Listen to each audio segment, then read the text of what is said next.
What are the key components of counseling regarding postpartum contraceptive options? Answer: postpartum contraceptive counseling should cover several critical components, including timing of contraceptive initiation. Counseling should emphasize that contraception can be initiated immediately postpartum, particularly with methods like the intrauterine device, IUD, or implant, which can be inserted during the hospital stay. For hormonal contraceptives, patients should be informed about the optimal timing to initiate based on breastfeeding status, as combined hormonal contraceptives may affect milk production. Understanding of available options: long-acting reversible contraceptives (LARCs), such as IUDs and implants, which provide effective contraception for several years without user intervention; short-term methods, including pills, patches, and injections, which may require more frequent attention from the patient. Permanent methods, such as tubal ligation, should be discussed for women who are certain they do not want future pregnancies. Patient preferences and health status: counselors must assess the patient's reproductive goals, preferences, and any medical contraindications, e.g., thromboembolism risks associated with estrogen-containing contraceptives. Discuss potential side effects and benefits of each contraceptive method to enable informed decision-making.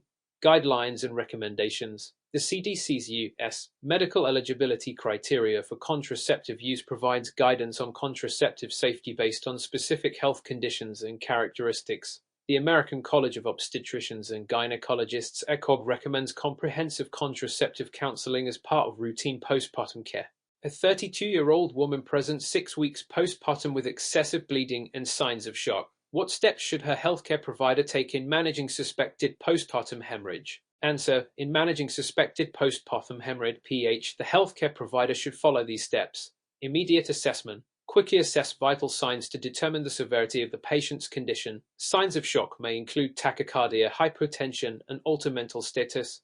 Fundal massage: perform bimanual fundal massage to stimulate uterine contractions and assess for uterine atony, which is a common cause of PPH. Medications: administer uterotonics such as oxytocin, pitocin to promote uterine contraction and decrease bleeding. Additional agents may include methylogometrine, methagene, and carbaprost, hemabate, depending on the clinical scenario and contraindications. Identify underlying causes. Conduct a quick examination to check for retained products of conception or lacerations, as these can also contribute to bleeding. Fluid resuscitation: initiate IV fluid therapy with crystalloids to maintain blood pressure and improve perfusion. Consider blood transfusions if necessary, guided by clinical assessment and laboratory results, e.g., hemoglobin levels. Surgical intervention: if medical management fails to control the hemorrhage, surgical options such as uterine artery embolization or hysterectomy may be indicated. Documentation and reporting: document all findings, interventions, and patient responses and report to the appropriate medical staff to ensure continuity of care. Explain the diagnosis and management of gestational hypertension and preeclampsia. Answer: gestational hypertension and preeclampsia are significant conditions in pregnancy requiring careful diagnosis and management.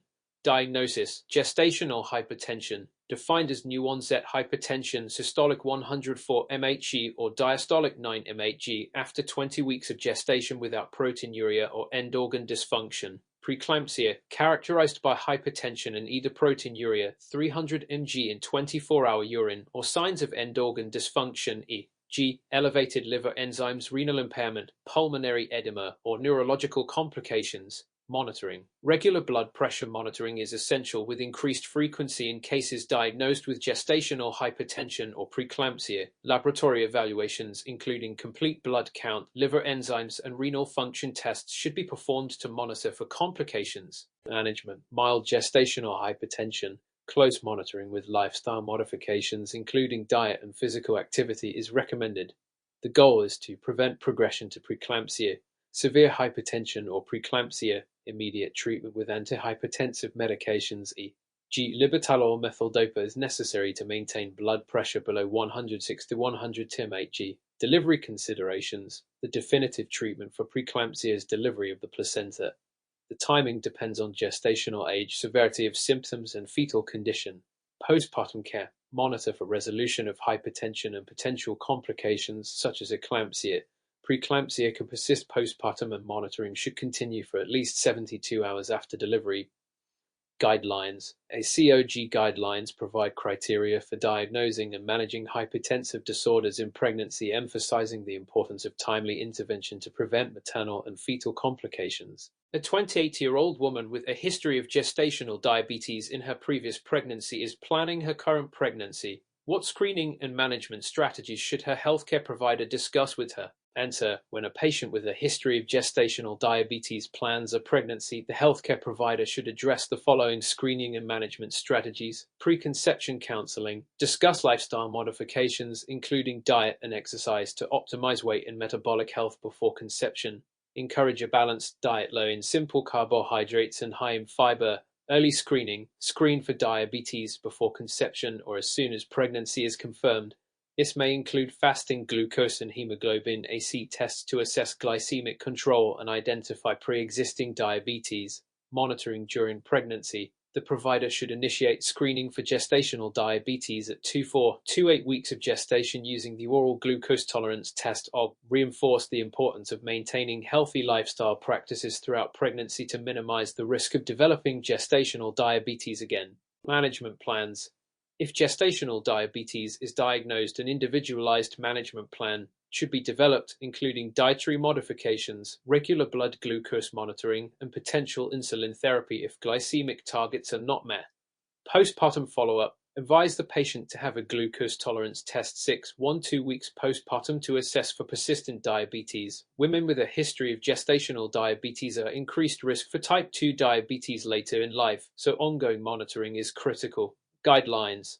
Follow ACOG and the American Diabetes Association guidelines for the management of gestational diabetes, ensuring that the patient is informed about her condition and understands the importance of compliance with screening and treatment protocols. Discuss the identification and monitoring strategies for fetal growth restriction (FGR).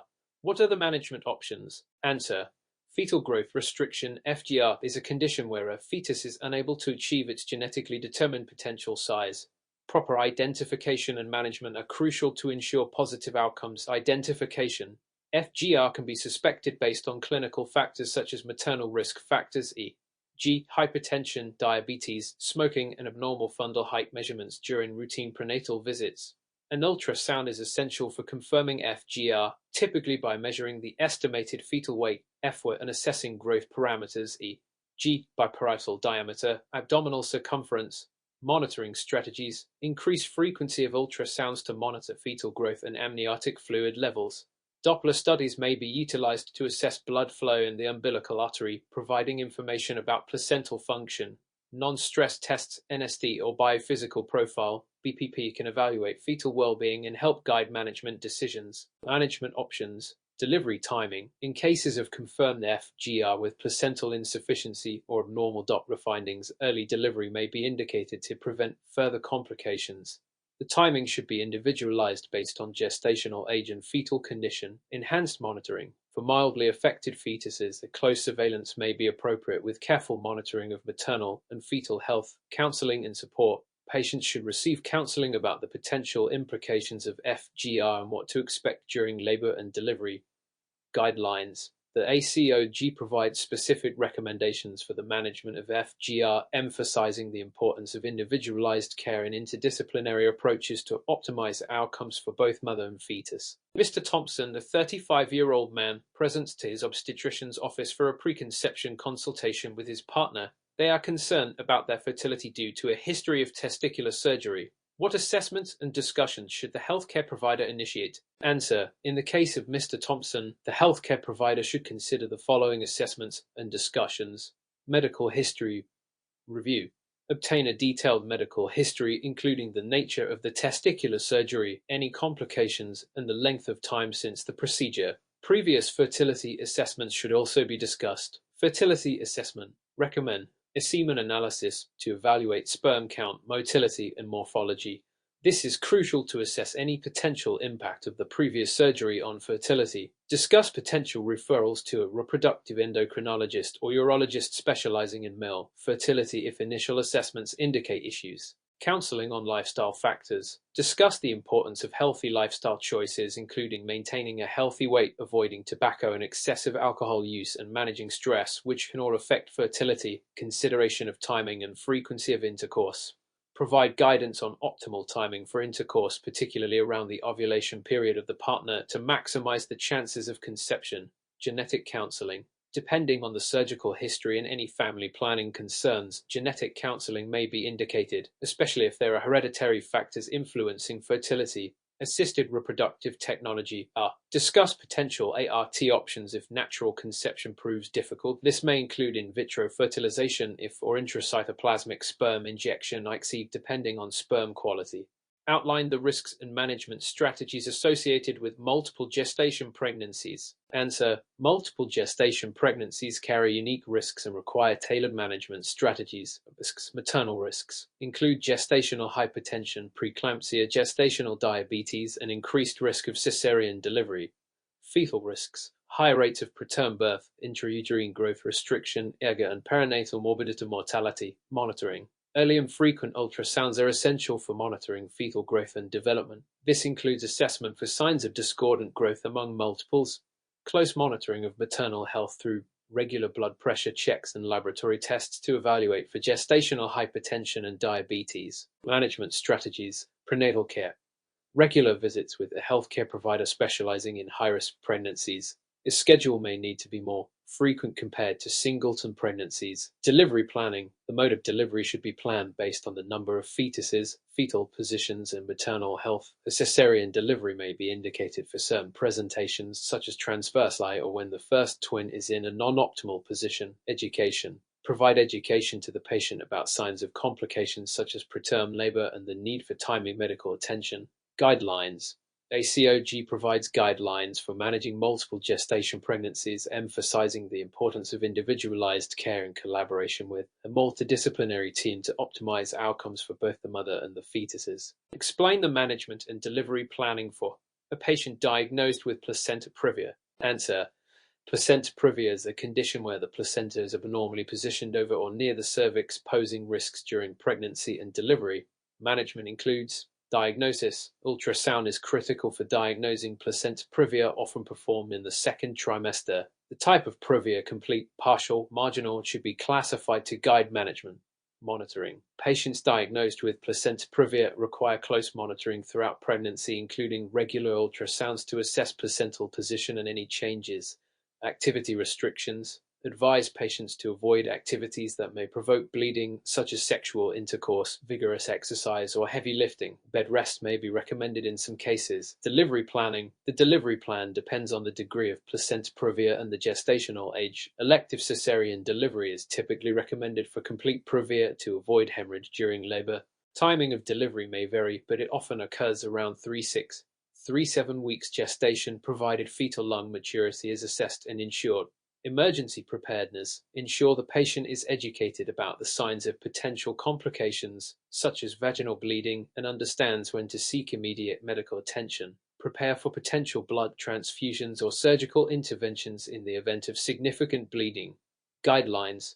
ACOG guidelines on placenta previa provide comprehensive recommendations for the management of this condition, highlighting the need for individualized care based on the patient's specific circumstances.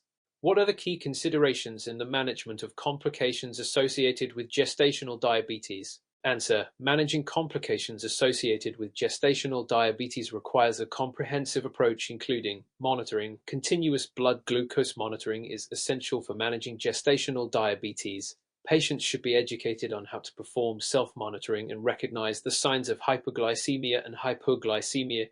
Dietary management. A registered dietitian should provide dietary counseling focused on balanced nutrition and carbohydrate counting. The goal is to maintain blood glucose levels within target ranges without excessive caloric restriction. Exercise. Regular physical activity should be encouraged considering safety and the patient's preferences. Exercise can help improve insulin sensitivity and low blood glucose levels.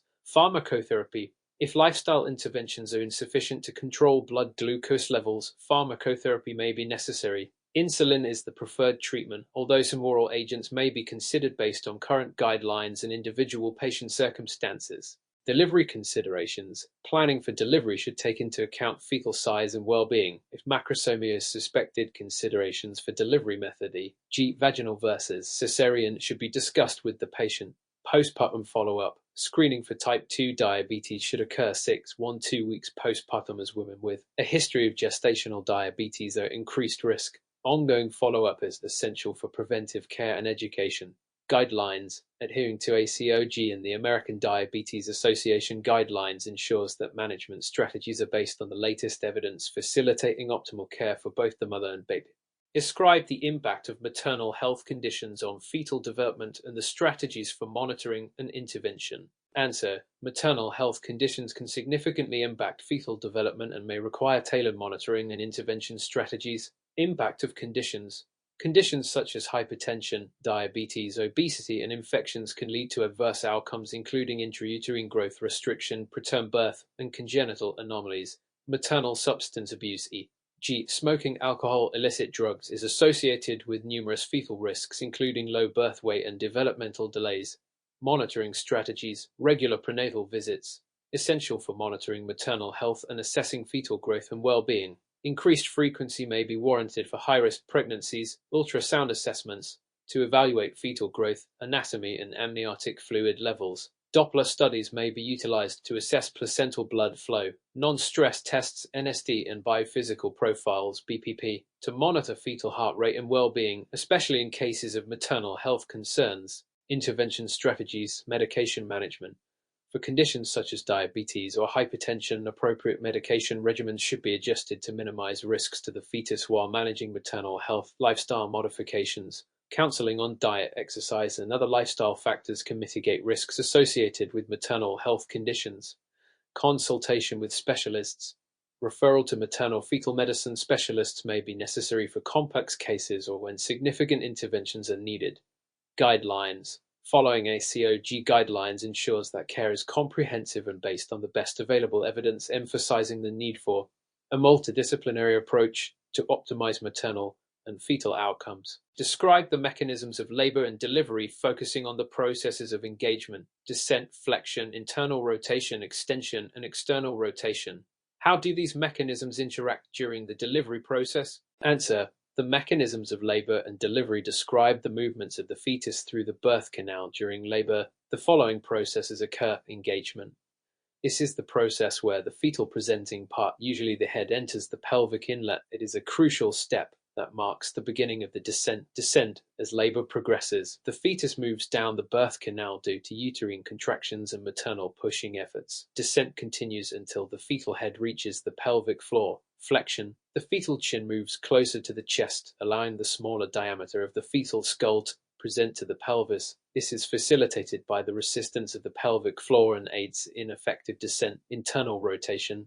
This occurs as the fetus navigates the pelvis, typically rotating from the occipito-transverse position side to the occipito-anterior position, facing the mother's back, which is optimal for delivery. Extension. As the fetal head reaches the vaginal introitus, it extends to allow the forehead, face, and chin to emerge sequentially from the birth canal. External rotation. After the head is delivered, it rotates to align with the shoulders, which are then delivered in the anteroposterior position. Explain the 3 stages of labor and the significance of monitoring progress during each stage. Answer. Labor is divided into 3 distinct stages.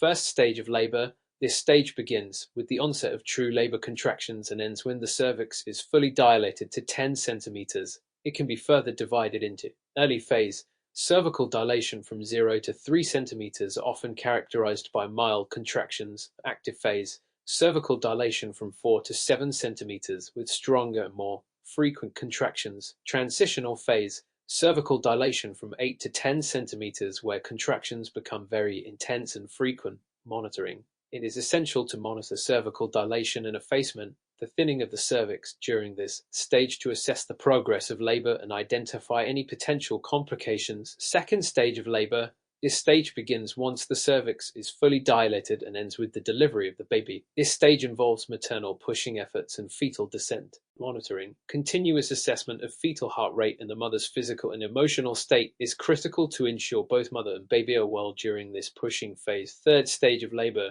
This stage lasts from the delivery of the baby to the expulsion of the placenta. It is important to monitor for signs of complications such as excessive bleeding or retained placenta. Monitoring. Assessing for uterine tone and ensuring complete delivery of the placenta helps prevent postpartum hemorrhage. Mrs. Thompson is a 28-year-old woman in labor who experiences sudden severe shoulder dystocia during delivery.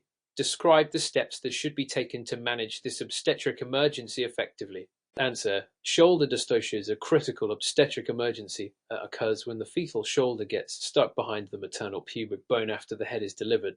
Management involves several steps. Call for help. Alert the delivery team to prepare for emergency protocols. Macrobat maneuver. Position the mother in a hyperflex position by bending her knees to her abdomen. This opens the pelvic inlet and can help free the shoulder. Suprapubic pressure. Apply gentle pressure just above the pubic bone to attempt to dislodge the shoulder. All fours position. If the above maneuvers are unsuccessful, having the mother get onto all fours can sometimes relieve the shoulder from being impacted. Rotational maneuvers. If necessary, consider the Woods corkscrew or Rubens maneuver to rotate the fetal shoulders and free the impacted shoulder. Prompt recognition and intervention are vital to minimize complications such as fetal asphyxia or maternal injury. Continuous fetal heart monitoring is crucial during and after these maneuvers to ensure the well-being of the fetus. Discuss the various pain management options available during labor and delivery, including non-pharmacological and pharmacological methods.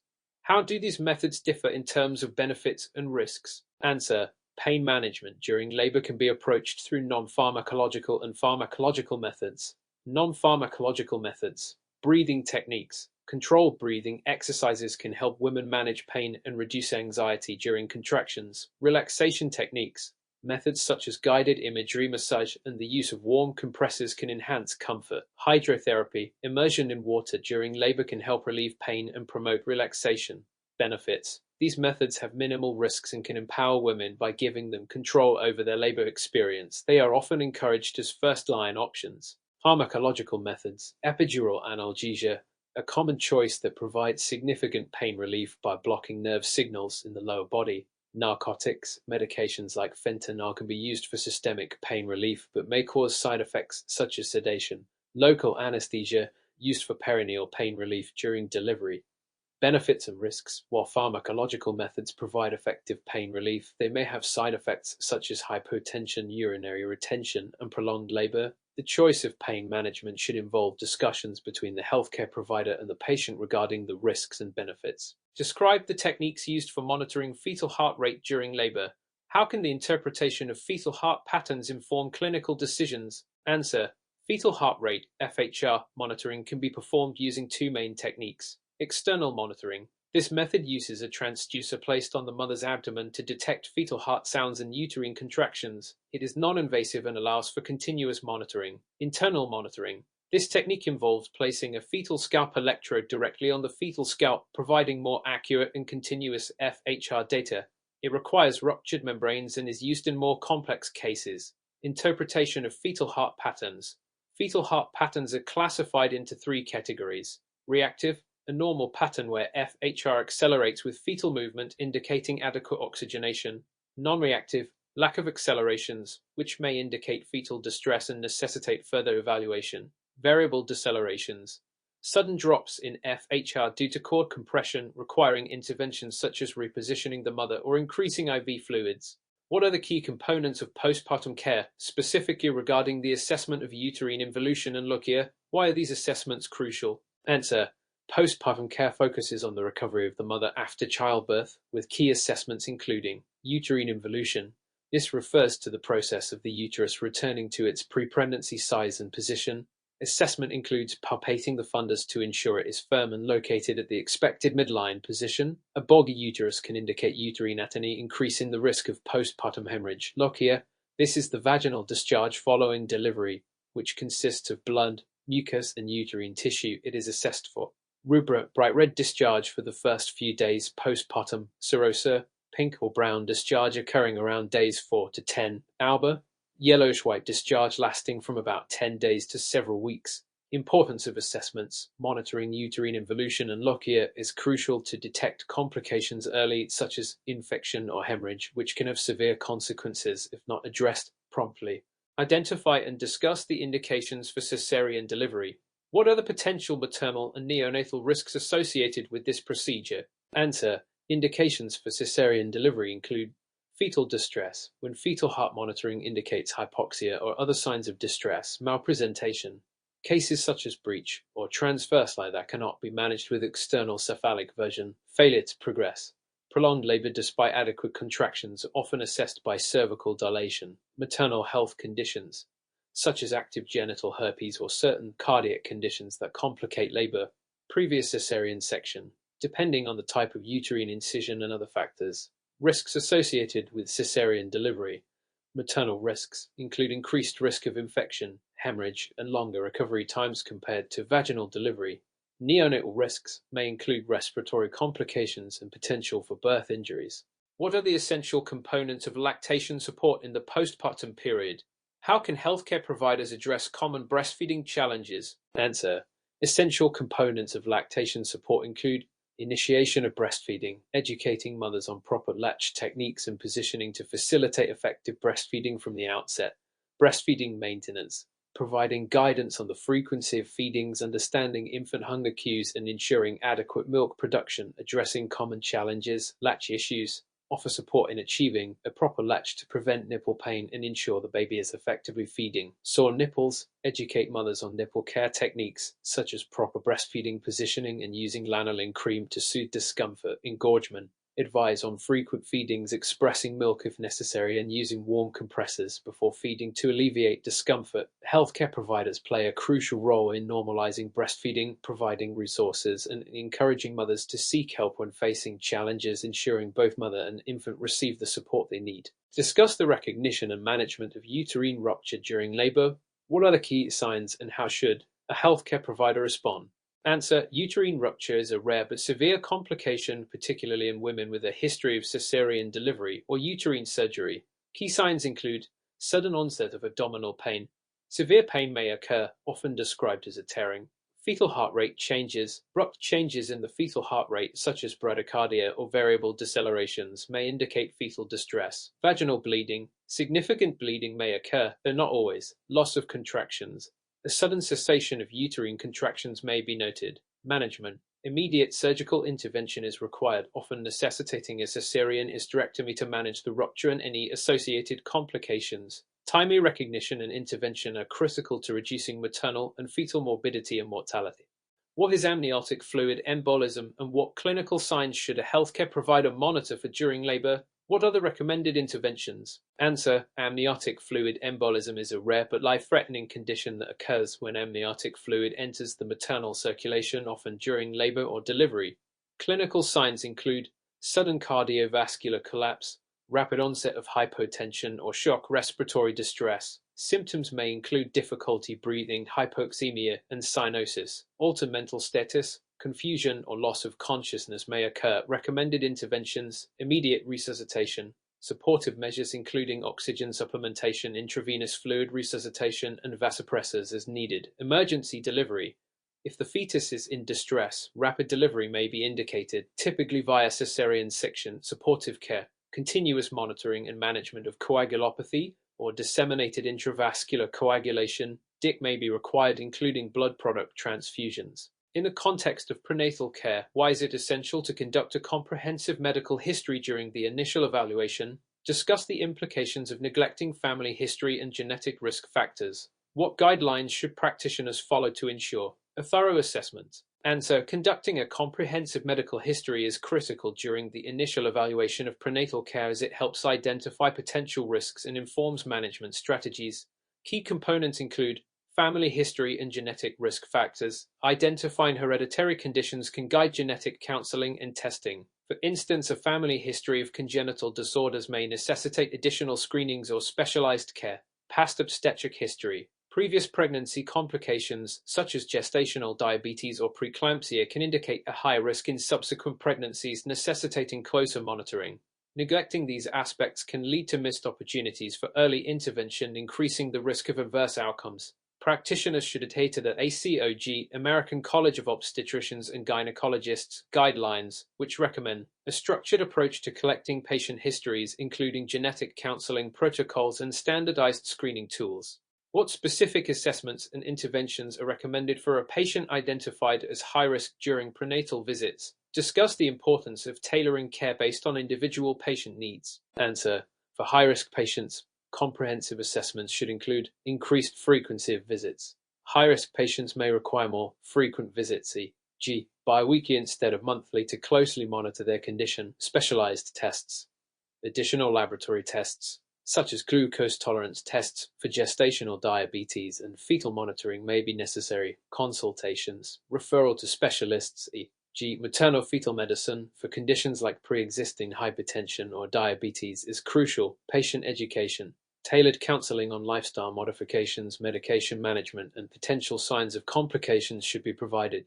Personalizing care according to individual risk factors ensures proactive management and improves maternal and fetal outcomes. Explain the rationale behind the recommended laboratory tests during prenatal care, focusing on CBC, blood type, Rh factor, and STI screening. How do these tests impact the management of pregnancy? Answer: each laboratory test serves specific purposes. Complete blood count (CBC). It assesses for anemia and infection, guiding nutritional interventions and monitoring for potential complications. Blood type and Rh factor determines compatibility between maternal and fetal blood. An Rh-negative mother may require Rho-D immune globulin to prevent hemolytic disease of the newborn. STI screening identifies infections like chlamydia or syphilis, which, if untreated, can lead to serious maternal and fetal complications. These tests are integral in developing a management plan that promotes maternal health and fetal well-being. Following ACOG recommendations, healthcare providers must ensure timely testing and appropriate follow-up. Mr. Thompson is a first-time father concerned about his partner's dietary habits during pregnancy. What dietary recommendations and counseling strategies should the healthcare provider offer to ensure optimal maternal and fetal health? Answer: the healthcare provider should advise Mr. Thompson to support the following dietary recommendations. Balanced diet. Encourage a diet rich in fruits, vegetables, whole grains, lean proteins, and healthy fats. This provides essential nutrients for fetal growth. Weight gain guidelines. Inform about appropriate weight gain based on pre-pregnancy BMI, emphasizing that excessive weight gain can lead to complications. Prenatal vitamins. Recommend supplementation with folic acid to reduce the risk of neural tube defects and iron to prevent anemia. Hydration and exercise. Emphasize the importance of adequate hydration and safe physical activity during pregnancy. Counseling should involve creating a supportive environment where Mr. Thompson can engage in healthy eating practices with his partner, reinforcing the positive impact on both maternal and fetal health. Discuss the significance of vaccinations during pregnancy, specifically influenza and Tdap. What are the safety considerations and recommendations surrounding these vaccines? Answer: vaccinations play a crucial role in protecting both maternal and fetal health. The recommendations include influenza vaccine, recommended for all pregnant women during flu season to reduce the risk of severe illness and protect the newborn, as maternal antibodies provide some immunity. Tdap vaccine, administered during the third trimester to maximize antibody transfer to the fetus, thereby protecting against whooping cough in early infancy. Safety considerations include reviewing patient allergies and previous vaccine reactions.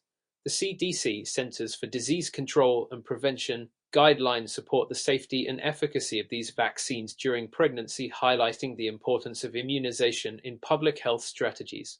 How should healthcare providers navigate ethical dilemmas related to genetic testing in prenatal care, especially in cases of identified genetic anomalies? Answer: providers must balance patient autonomy with ethical considerations. Key points include informed consent.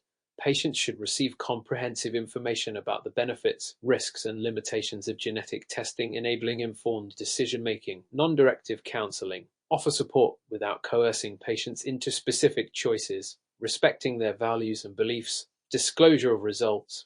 Approach sensitive communication regarding test results with empathy, considering the psychological impact on the parents, and adhering to the principles outlined in the AMA, American Medical Association, Code of Medical Ethics can guide practitioners in managing these complex scenarios. MS. Garcia, a 28-year-old pregnant woman in her second trimester, expresses concerns about her weight gain and dietary choices. She reports cravings for high-sugar snacks and has gained more weight than recommended for her BMI category.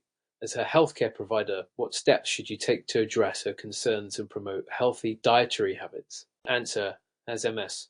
Garcia's healthcare provider, I would take the following steps. Assess current dietary habits. Conduct a detailed review of her current food intake to identify gaps and excesses, particularly regarding sugar consumption. Educate on healthy choices. Provide information about the importance of balanced meals, focusing on complex carbohydrates, lean proteins, and healthy fats to manage cravings and stabilize energy levels. Set realistic goals. Collaborate with Ms.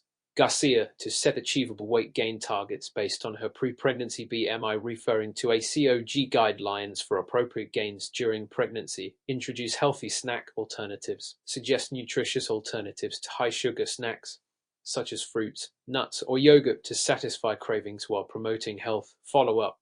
Schedule regular follow-ups to monitor her progress and adjust dietary recommendations as necessary, fostering a supportive environment for change. Evaluate the role of ultrasound in prenatal care, specifically regarding dating and anatomy scans. What implications do these assessments have on pregnancy management? Answer: ultrasound plays a pivotal role in prenatal care, offering valuable information through dating scans, establishing an accurate gestational age, which is crucial for determining expected delivery dates and monitoring fetal development. Anatomy scans, typically performed around 18-20 weeks, these scans assess fetal anatomy and can detect anomalies. Early detection allows for informed decision-making regarding further testing or interventions. The implications for pregnancy management include optimizing prenatal care schedules, preparing for potential complications, and guiding discussions around delivery planning. Adhering to the ACOG recommendations for the timing and frequency of ultrasounds enhances prenatal care quality. Describe the ethical guidelines surrounding the management of maternal-fetal conflicts, particularly in cases where the mother's wishes may conflict with the best interests of the fetus. Answer: managing maternal-fetal conflicts requires adherence to ethical guidelines that prioritize both maternal autonomy and fetal well-being. Key considerations include informed consent. Ensure that the mother is fully informed about the implications of her decisions, providing her with options and their potential outcomes. Respecting autonomy. While fetal interests are important, a mother's autonomy must be respected, particularly when decisions involve significant risks or interventions. Consultation and multidisciplinary approach. Engage a multidisciplinary team including obstetricians, pediatricians, and ethicists to navigate complex cases, facilitating shared decision-making that respects the mother's values while considering fetal health. Ethical frameworks, such as those outlined by the ACOG, serve as guidelines for addressing these conflicts sensitively and ethically. Analyze the importance of prenatal vitamins during pregnancy. Discuss the specific nutrients that are critical for fetal development and the guidelines for their intake. Answer: prenatal vitamins are essential in supporting fetal development and maternal health. Critical nutrients include folic acid, reduces the risk of neural tube defects. A recommended intake is 400-800 mg daily before conception and during pregnancy. Iron, essential for preventing anemia. The recommended intake increases to 27 mg per day during pregnancy. Calcium and vitamin D, vital for fetal bone development and maternal bone health, with recommended daily intakes of 1000 mg of calcium and 600 IU of vitamin D. Healthcare providers should counsel patients on the importance of prenatal vitamins and ensure adherence to guidelines provided by the CDC and ACOG, emphasizing the significance of these nutrients in pregnancy outcomes.